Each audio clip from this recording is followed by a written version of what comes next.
The deadliest man-eaters to ever exist by Good Enough. We watched the worst punishments by this channel and we enjoyed it, and I thought we would enjoy this one as well. But I'm not gonna lie, I think I would survive all these man-eaters. That's all I'm saying. That's all I'm gonna say that from the jump. I'd probably survive them all, but look, we'll see. Let's start with the most horrifying man-eaters on the list and slowly work our way towards the stuff of nightmares. Number 8. The Spotted Devil of Gumalapur. The Spotted Devil was the nickname given to one of the most feared leopards to have ever lived. In the 1940s, in the state of Tamil Nadu, India, the leopard would claim 250 miles of jungle as its personal hunting grounds. Damn. But the reason this leopard By was itself? so feared was for its proficiency in hunting humans. Now, if this isn't terrifying enough, leopards are nocturnal hunters, so any attack that would be carried out would be in the darkness of night, where you would never see it coming. Hell no. And 42 people across multiple villages would meet this horrifying fate. The Spotted Devil became so feared that after a while, people in the villages began to barricade their doors after sunset and refused to step foot outside, including to use the restroom, causing a health crisis in many villages. And in its frustration, the leopard would begin to enter homes through windows, roofs, or by any means necessary, snatching people in the dead of night and dragging them into the forest to be devoured. Wait. It was like it liked humans that much? Like there were no other meals out there for it to eat?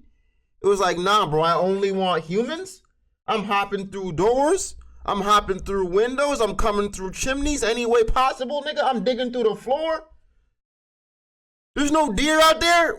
I'm so confused. Through windows, roofs, or by any means necessary, snatching people in the dead of night and dragging them into the forest to be devoured. It wouldn't be until the famous hunter Kenneth Anderson was called for help that the leopard would finally be challenged. Anderson was a notorious hunter that specialized in hunting big game animals, especially those that hunted humans. It would take him 3 nights to finally come face to face with the cat, where he would be woken up in the middle of the night by a stray dog that he befriended that night, when it began to violently shake with uncontrollable fear. And when Anderson looked up at the roof, he would catch a glimpse of the devil before losing it in the darkness. He then began to actively search for the cat, and after a few minutes had gone by, he would be alerted by a bark from the stray dog, causing Anderson to quickly turn around and seeing the leopard charging straight at him. And in that instant, he managed to let off 3 shots from his .405 caliber Winchester, killing the cat in its tracks. After examining the body, Anderson would discover porcupine quills lodged between the toes of the leopard's foot, an injury that prevented it from hunting its natural prey, resulting the animal to turn to human flesh. Shit. As for the stray dog that Anderson befriended during that hunt, he would actually go on to adopt him. Number 7. The tiger. Damn, bro, that was kind of sad, bro. It's like, damn, leopard just trying to eat, man. But like, my claws are fucked up, bro. My claws are fucked up. I can't eat, so I gotta eat somebody. I gotta eat something. Didn't expect it to go down like that, man. Didn't expect it to go down like that. During that hunt, he would actually go on to adopt him. Number 7. The Tigers of Chowgarh. This was a pair of Bengal tigers consisting of an old tigress and her young adult cub, which over the course of 5 years managed to accumulate 64 confirmed kills. This all took place in the Kumal division in India from 1925 through 1930. The pair of tigers would turn a 1,500 square mile mountain region into their own personal hunting grounds. This terrain would include multiple villages which they actively hunted. They would alternate attacks from village to village, as this tactic allowed them to catch the villagers off guard. And after 3 years of pure hell, the locals began to reach out and seek the help of Jim Corbett. Jim Corbett was an Indian-born British hunter who specialized in hunting man-eating tigers and leopards. But to catch this pair of tigers, it would take Corbett 3 separate hunting trips that spanned over a period of 2 years. Eventually, on his third trip on the 19th day, he would finally come face to face with a pair of tigers. He headed to the small village of Chowgarh, which was the last place the tigers were known to be. There, he began to hang buffalo meat as bait in the hopes that it would lure out the cats. While on post, Corbett would be alerted by a companion that they had heard the lions nearby. And before he knew it, he would turn a corner and catch himself standing right in front of the tigress at a distance of 8 feet. She was sitting next to a large boulder when Corbett would take the shot, killing her and putting an end to the attacks. Where's the other one? He would then kill the young adult cub shortly after. Damn. Upon further investigation, he would discover that the tiger's claws and canine teeth were broken and her front teeth completely worn down, causing her to turn to humans as her primary source of food. Damn, so it's like we're their last choice, bro. Clearly, right? We're their last choice. We're like, bro, I ain't got nothing else to hunt. I need something, bro. When he ends it like that, it makes you feel bad. It makes you feel bad. It's like, shit, he killed them because they were what'd they kill? How many did they kill? 42? More than that? Yeah, you had to die. You had to die, bro. Number 6, 60s? Osama the crocodile. This was the terrifying crocodile that lived on Lake Victoria in Africa from the years. Why us though? Maybe we can't run as fast as other animals. Right? That's what I'm thinking. Like the other animals can escape easy when you don't have claws. Humans probably can't. So the tigers are like, well, y'all gotta get eaten, bro. Y'all have to go. 1991 fine croc food. Number 6, Osama the crocodile. This was the terrifying crocodile that lived on Lake Victoria in Africa from the years 1991 through 2005. It is believed that this one crocodile has eaten over 83 people. Bro. It's very difficult to confirm these numbers since the crocodile would oftentimes attack people that were fishing alone, and of course would consume them whole. There have been multiple instances where pieces of clothing would wash ashore from someone who had recently went missing. But sadly, ripped pieces of clothing were not the only thing to wash ashore. Sometimes an arm or a leg would too. The locals have even reported seeing children dragged from shore after attempting to fill their buckets. But the horrifying nightmare... Bro, why wouldn't you tell people not to go over there? Like, hey, there's a man-eating croc in the water. Don't go there. How many people gotta die before y'all realize that you're not really supposed to be over there? How many more niggas gotta go? Like, I'm so confused. What are we doing? Doesn't stop there. The crocodile would even develop the skill of capsizing boats by slamming the boat from underneath, sending the fishermen flying into the water, becoming easy lunch. This crocodile was such a menace that he would oftentimes just launch himself vertically out of the water and belly flopping directly onto people's boats, clamping onto fishermen's legs and dragging them into the water. And out of all the people this crocodile attacked, only 15 of them would survive to tell the tale. But thankfully, in 2005, the crocodile would finally be caught, where he was then killed and made into luxury handbags. Number 5, the man-eating leopard of Rudraprayag. The first attack came in 1918 in Benji village in the Rudraprayag district of India. This would mark India going crazy with these fucking leopards and tigers, dog. Right? The first one was in India as well? Because they going crazy with these, like, dog, bro. Marked the start of a bloody and gruesome killing spree that would last 8 long years, leaving 125 people dead. During this time period... What are they doing to these animals, bro? Because these niggas don't fuck with them over there. That's the problem. They don't fuck with them. There's obviously a battle between them, some kind of grudge that these leopards got. That these kitties got against them. Years, leaving 125 people dead. During this time period, very few people would even dare to step outside of their homes after sunset, fearing that the leopard would be waiting for them outside, as he often would, since he preferred the taste of human flesh over anything else. And when people stopped going outside, the leopard began to adapt. He would begin to break down doors, leap through windows, and even come in from the roof, which were made from plants. Imagine just trying to take a fucking shit. You just taking a shit, bro. You're just in there. trying to take a nice doo-doo. Pushing out a hard one. You had some good curry that day, bro. And as you're pushing, pow, leopard pops down on you, nigga. Dead on the toilet. Dead mid-shit. You're fucking livid. They come in, they find your body, there's shit everywhere. You're headless. That sucks, man. That sucks. That really sucks. Or you just trying to do your homework, man. You got a test tomorrow. You got a test tomorrow. You're studying. You currently got F's in math and you trying to pass. That nigga said you never passing because you ain't seen in the classroom again. You're dead. Headless.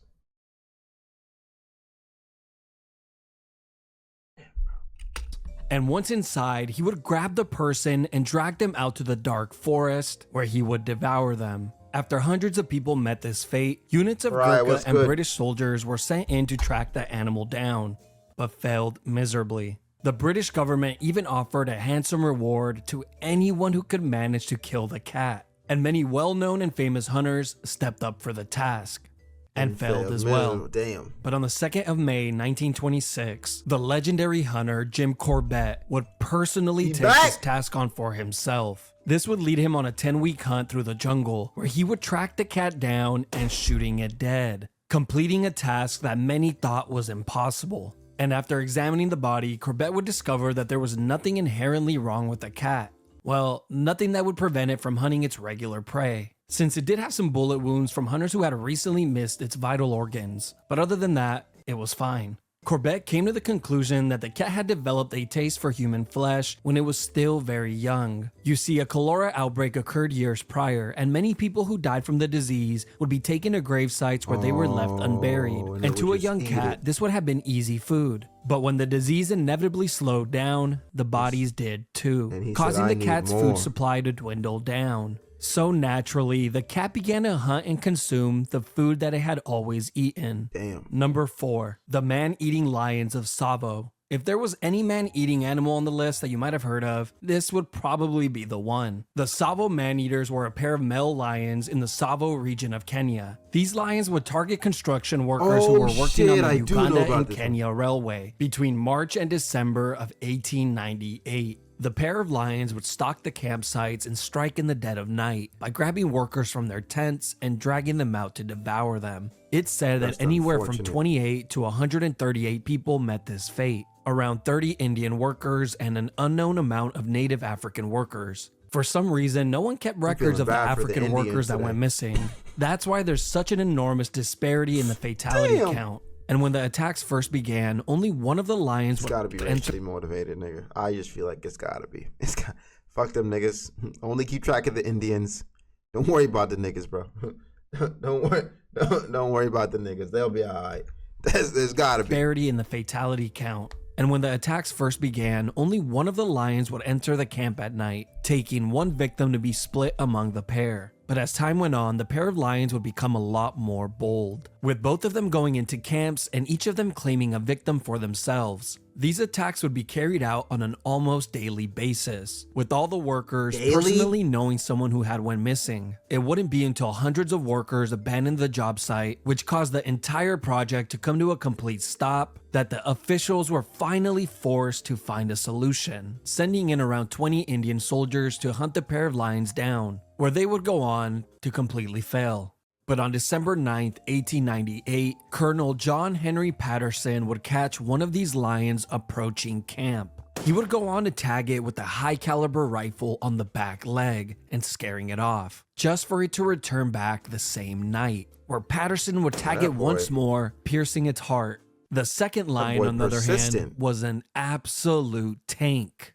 He managed to survive getting shot 9 times with 3 different guns across an 11-day period. And it wouldn't be until Colonel Patterson yet again placed the final shot on its head that the lion would finally be stopped. Wish death upon me, blood in my eye, dog, and I can't see. I'm trying to be what I'm destined to be, and niggas trying to take my life away. Hey man, why you killing this nigga, bro? You just trying to be, bro. Today, these lions final shot on its head that the lion would finally be stopped. Today, these lions are proudly displayed at the Field Museum in Chicago. Number You gonna 3, kill me and put me on Gustav. display. It's crazy. Gustav is a large Nile crocodile from Burundi, Africa. He is rumored to have killed anywhere from 200 to 300 people on the banks of the Rusizi River and in the connecting lake of Tanganyika. All the locals in Burundi claim to know someone that has been taken by Gustav, or someone who has I mean, obviously there's nothing you can do. This is probably your only source of water, right? So you have to go there. But like, don't send the kids over there. Like, I feel like sending the kids over there is crazy. Like, okay, we have to go to this water, but we're not gonna send the kids or the women over there. Men, you're gonna have to get water from here. I'm sorry. simply vanished without a trace. A few locals have even been attacked by him and were lucky enough to live to tell the tale, their bodies left covered in scars from the encounter. But here's the terrifying part. Not only is Gustav a man-eater who takes every opportunity he can to devour humans, he is also not a typical size for a Nile crocodile. In fact, he is much, much bigger, being the largest Nile crocodile to have ever been recorded. Here's an image of your average size Nile crocodiles, and here is Gustav. Scientists have speculated that his unusually large size prevents him from hunting his regular prey, so he had to resort to other means. Gustav is easily identified by the scars across his body, the scars that were left after being shot multiple times with an AK-47. Still After multiple surviving. attempts on his life, the locals are now convinced that his hide is so thick that it actually makes him bulletproof. To this day, there have been multiple attempts to capture him, but have all ended in failure. And as far as we know, he still roams the river to this day. Number 2, the panar maneater. To this day? To this day? Convinced that his hide is so thick that it actually Bro said bomb the river. Bomb the river. all ended in failure. And as far as we know, he still roams the river to this day. Number 2, the panar maneater. The panar maneater was a male leopard who was responsible for over 400 fatal attacks, which were all carried out in the darkness of night. This leopard single-handedly terrorized the villagers in the Panar region in Almora district of India during the early 20th century. Leave him Years would alone. go by with the leopard having his way and picking villagers off with ease. The locals, gripped with fear, refused to even step outside of their homes after sunset. The leopard would eventually adapt to this and began to snatch the villagers from inside of their homes, dragging them into the jungle to devour them. The leopard was so efficient in hunting humans that the government eventually had to step in and offer some assistance, the best way that they knew how. They called upon Jim Corbett, the legendary hunter who had a reputation for killing man-eaters, as we already covered some of his stories on this list.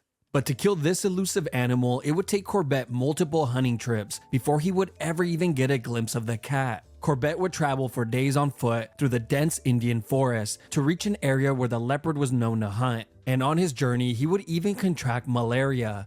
And that was still not enough to stop him. Once he finally reached the village where the leopard was last seen, he would set up a base on top of a tree, but not before tying up a small goat 30 yards away to hopefully lure out the cat. Hours would go by while he waited at his post, and as it began to get dark, the birds would be the first to give him a sign, as they would begin to act out in complete fear. And soon after, he began to hear something brushing against the bushes right next to him. Here we come. And all he could do was sit and wait. And this would go on for a few minutes. But eventually, whatever was in the bushes slowly worked its way towards the small goat and killing it. And in the complete darkness, Corbett was forced to guess where the monster could be, taking a shot towards the direction of the goat, followed by an angry grunt. And for a second, the scenery lit up from the shot, seeing the cat falling backwards and hearing it run back into the forest.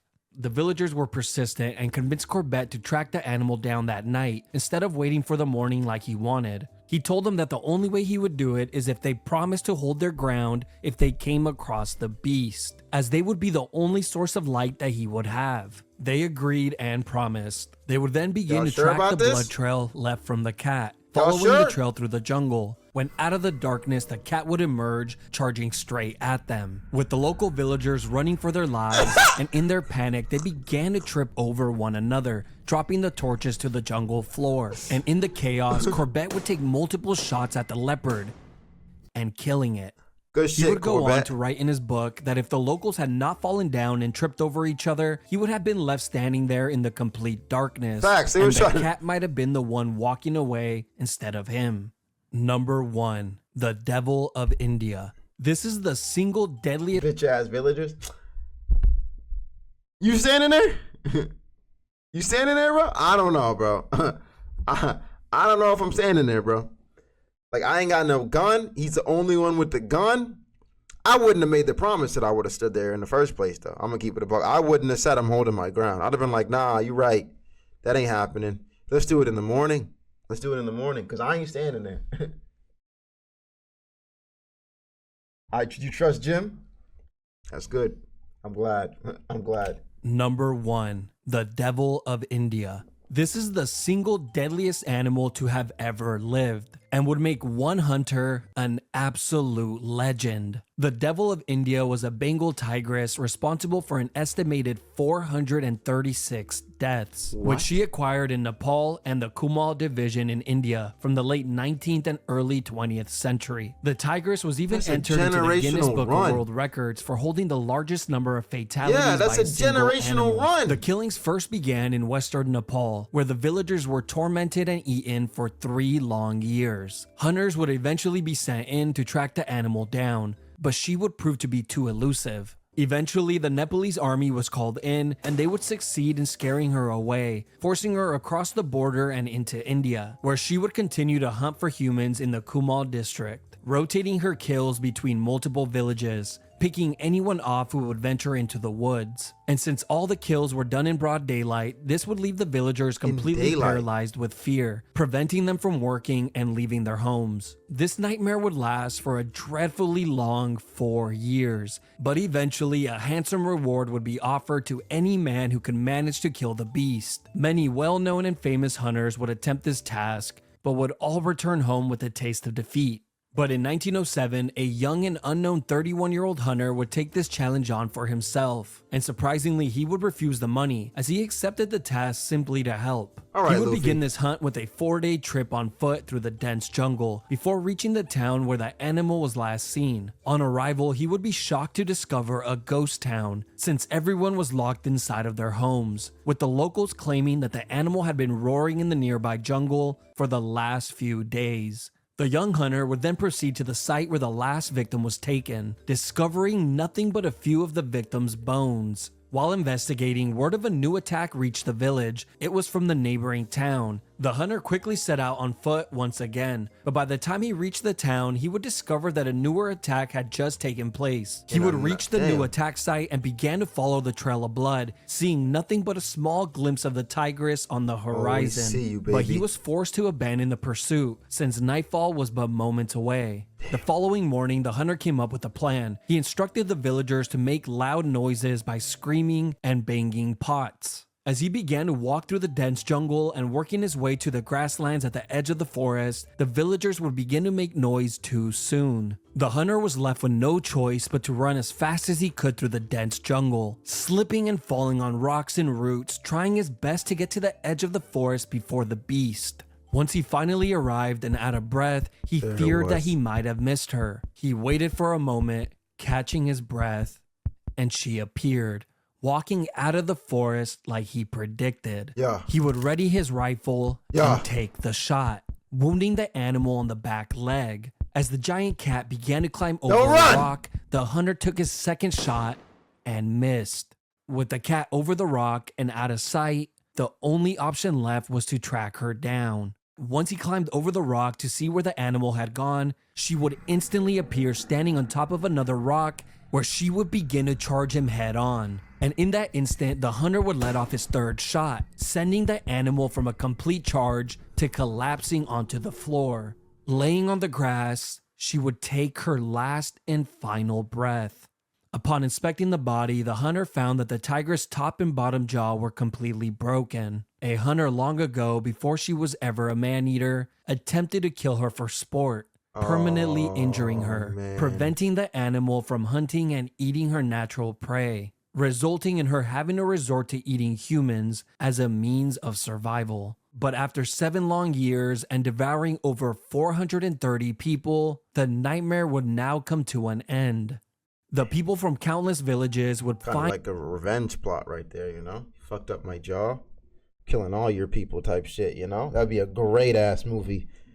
finally have true peace and their normal lives return to them. And for the young hunter who killed the beast, he would go down in history as one of the most prolific hunters to have ever lived. He would be remembered for generations and would even have the first national park in India named in his honor. This 31-year-old unknown hunter was no one other than Jim Corbett.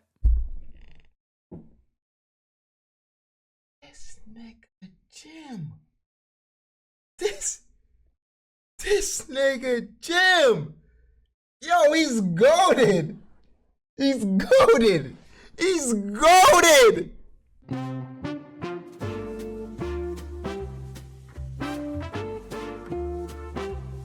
He's goated. Bro, Jim had his first hunt for $0. Bro just wanted to help the town.